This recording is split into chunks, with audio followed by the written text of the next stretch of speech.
আজি কিমান তাৰিখ? 20 তাৰিখ। কি মাহৰ? জুন মাহৰ আজি 20 তাৰিখ মানে 20 জুন হয়নে? আৰু কিমান চন এইটো? 2025 চন। 2025 চনৰ আজি জুন মাহৰ 20 তাৰিখ হয়নে? আজি এটা দিৱস আছে। কি দিৱস আছে আজি? ৰাভা দিৱস। ৰাভা দিৱসৰ ৰাভা বুলি কাক কোৱা হয়? মানে কোনজন ব্যক্তি? সম্পূৰ্ণ নাম কি?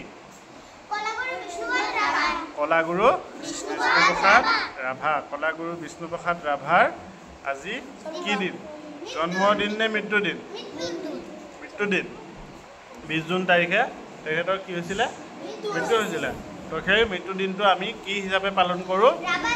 ৰাভা দিৱস হিচাপে পালন কৰোঁ। তেখেতে কি কাম কৰিছিলে? কি কাম কৰিছিলে? আৰু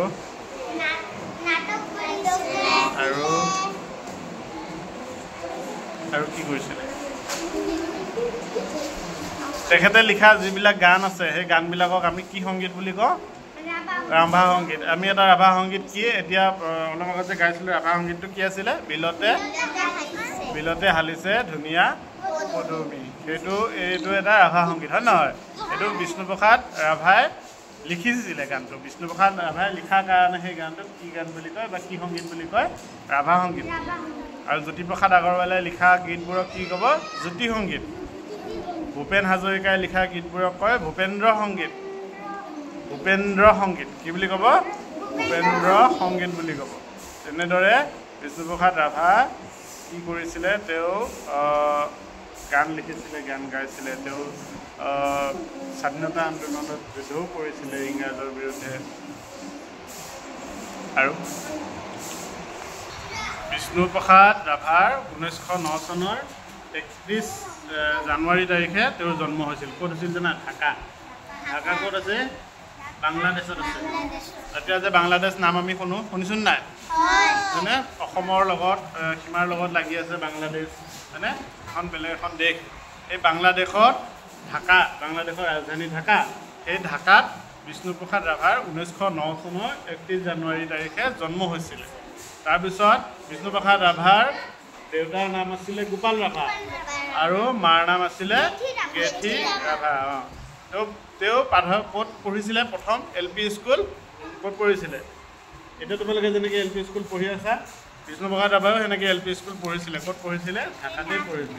ঢাকাতে পঢ়িছিল। তাৰপিছত ঢাকাৰ পৰা তেওঁ বৰ্তমান বাংলাদেশৰ ঢাকাত পঢ়িছিল। তেতিয়া কিন্তু বিষ্ণুপ্ৰসাদ ৰাভা যেতিয়া জন্ম হৈছিল তেতিয়া বাংলাদেশটো বেলেগৰ দেশ নাছিল। মানে বাংলাদেশটো বেলেগ হোৱা নাছিল। বাংলাদেশ ভাৰততে আছিল। পিছতহে বাংলাদেশটো বেলেগ হৈছে, বেলেগ এখন দেশ হৈছে। কিন্তু বাংলাদেশ প্ৰথমতে ভাৰততে আছিলে হয় নহয়? 1971 চনত পিছত বাংলাদেশ হৈছে, নতুন এখন দেশ সৃষ্টি হৈছে পিছত। কিন্তু তাৰ আগতে ভাৰতৰ লগতে একেলগে আছিলে। তো কি হ'ল? তাত জন্ম হৈ তাতে শিক্ষা গ্ৰহণ কৰিলে। LP স্কুল তাতে পঢ়িলে। তাৰপিছত তেওঁ তেজপুৰ গুচি আহি হাইস্কুল ক'ত পঢ়িছে? তেজপুৰত পঢ়িছে। ক'ত পঢ়িছে হাইস্কুল? তেজপুৰ পঢ়িছে। আৰু কলেজ ক'ত পঢ়িছিল জানা? কলেজ পঢ়িছিল কোচবিহাৰ আৰু কলিকতা। হাইস্কুল ইয়াত পঢ়ি পেলাই কলেজ ক'ত পঢ়িব গৈছিলে? কোচবিহাৰ আৰু কলিকতা। মানে বৰ্তমান কলকাতা বুলি কয়।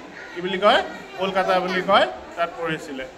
তো বিষ্ণুপ্ৰসাদ ৰাভা অকল মানে কি গান লিখা নাছিলে, গান গাইছিল, নাচিবও জানিছিল, বিভিন্ন ধৰণৰ বাদ্যযন্ত্ৰও বজাব জানিছিল। বহুত কিবাকিবি বাদ্যযন্ত্ৰ বজাব শিকিছিল, লগতে নাচিব শিকিছিল। ভাল নৃত্যশিল্পী আছিল, নাচিছিল আৰু গানো গাইছিল, গান লিখিছিল। বিষ্ণুপ্ৰসাদ ৰাভাই আৰু ছবিও আঁকিব জানিছিল, বৰ ধুনীয়াকৈ ছবি আঁকিব জানিছিল। তাৰপিছত বিষ্ণুপ্ৰসাদ ৰাভাই কাশী হিন্দু বিশ্ববিদ্যালয়ত কি কৰিছিলে? তেওঁ মানে নৃত্য কৰিছিলে। শিৱৰ যিটো তাণ্ডৱ নৃত্য আছিলে, সেই তাণ্ডৱ নৃত্যটো, ওজাপালি নৃত্য, কালিয়দমন নৃত্য, এইবিলাক নৃত্য কৰিছিল। নৃত্য প্ৰদৰ্শন কৰি সেই নৃত্য ভাল পাইছিলে তেতিয়াৰ উপাচাৰ্য আছিলে পণ্ডিত সৰ্বপল্লী ৰাধাকৃষ্ণনে। তেওঁ কি কৰিছিলে? প্ৰশংসাও কৰিছিলে হয় নহয়? তেওঁক প্ৰশংসা কৰিছিল ইমান ধুনীয়াকৈ নাচিব পৰাৰ কাৰণে। তেওঁ ইমান ধুনীয়াকৈ নাচিব জানিছিলে। বিষ্ণুপ্ৰসাদ ৰাভাই অকল কি নৃত্য গীতেই কৰা নাছিল, তেওঁ নাটকো কৰিছিল। তেওঁৰ লগতে বিভিন্ন ভাষা জানিছিল, অসমীয়া জানিছিল, বাংলা জানিছিল, হিন্দী ভাষা, ইংৰাজী ভাষা, ৰাভা ভাষা, ৰাভাটো নিজৰে ভাষা, ৰাভা নহয় নহয়, বড়ো ভাষা আদি কৰি বিভিন্ন ভাষা তেওঁ কি কৰিছিল, শিকিছিল, ক'ব পাৰিছিল, জানিছিলে।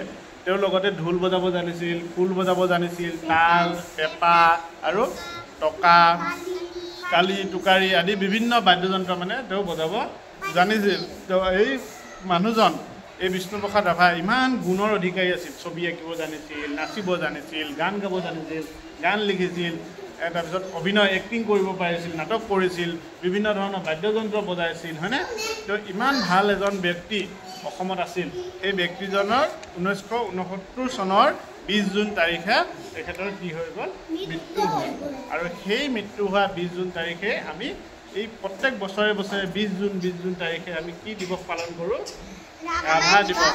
এই কলাগুৰু বিষ্ণুপ্ৰসাদ ৰাভাক স্মৰণ কৰিবৰ কাৰণে, মনত পেলাবৰ কাৰণে, তেওঁ যাতে আমাৰ মাজত সদায়ে থাকে, আমাৰ মাজত সদায় সোমাই থাকে, তেওঁৰ কামবোৰ, তেওঁৰ গুণবোৰ যাতে আমি ল'ব পাৰোঁ, তেওঁৰ নিচিনা হ'ব পাৰোঁ, সেই উদ্দেশ্যে আমি তেওঁক মনত পেলাবৰ কাৰণে প্ৰত্যেক বছৰে আমি 20 জুন তাৰিখে ৰাভা দিৱস পালন কৰোঁ। সেইটোৱে হৈছে আজিৰ কি ৰাভা দিৱসৰ বিষয়ে। হ'ব, তোমালোকে বুজি পাইছানে?